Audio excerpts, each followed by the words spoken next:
So the review of the case is that it's a BRAF mutant colorectal cancer patient who has failed frontline therapy. So first I'll come to you, Greg.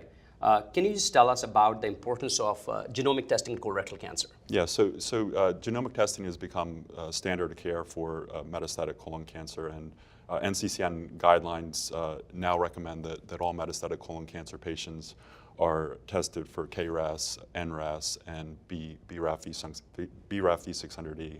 And it's recommended with KRAS and NRAS that we have so-called extended RAS testing. So not only exon 2, but also exon 3 of the ROS and KRAS genes, because those are shown to correlate with lack of response to anti-EGFR therapies. Wonderful.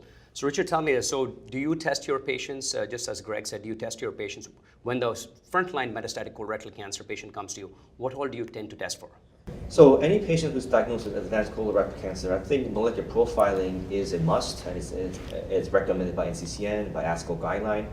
And typical molecular profiling we do in front is RAS status to see if they're candidate for EGFR drugs. Other one that we test for is BRAF. Now BRAF has a couple of significance. Number one is a prognostic marker. We know that patient with the BRAF mutants tends to have very poor prognosis. Their median survival is not your typical 2 to 3 years, probably less than that, anywhere from 18 to 20 months maybe. So those patients we tend to be very aggressive. And the third testing we do is for immunotherapy. MSI status is something we test upfront. So just to be clear, so we do BRAF, extended RAS, which is a KRAS, NRAS, and then we do the MSI testing. So in your practice, Mike, when this result comes back and you see the BRAF V600E is mutant, what is your discussion with your patient? Because what do you tell them? Do you give them, I've got a BRAF, I'm going to start you now? Do you wait till second line, third line? When do you plan to, how do you treat your patients with BRAF V600E mutated colorectal cancer? If you've tested them frontline and you know the mutation's there. You know, one of the challenges we face right now with all this molecular testing is trying to explain it to our patients because this is terminology that people typically haven't heard. So the first thing is just to try to get people to understand their disease and what the meaning of these results is. So for the average non-scientific person, we'll explain that they have a certain mutation in their cancer. It does have some prognostic significance, as Richard pointed out, and that there are therapies now that can be used to target that. However, as we all know, the data, as you presented, is in people that have had 1 or 2 prior therapies. So even with NCCN guidelines, really people should get a standard therapy first line and then be considered for something that targets BRAF and EGFR subsequently. So basically we explain that we're going to give a standard therapy, but if that doesn't work, that we have options for either on study or off study for targeting that mutation. So the frontline, Richard, so that's what you treat them with, like a chemo with a backbone of... Yeah, I mean, so patient with the BRAF mutant, once again, they have poor prognosis, so we want to be aggressive. These are not the patients that's going to get first, second, third, fourth line therapy. So I tend to be aggressive if they're young, if they're healthy enough to tolerate chemo.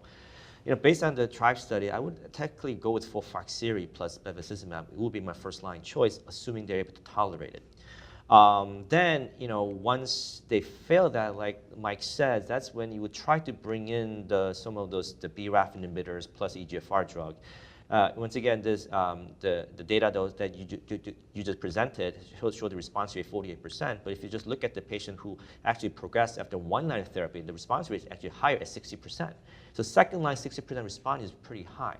So in those patients who failed FOLFOXIRI plus Bev is second line therapy, based on the Beacon study, once again, it's a very small study, but I would tend to go with try to get the BRAF inhibitor plus EGFR drug if possible.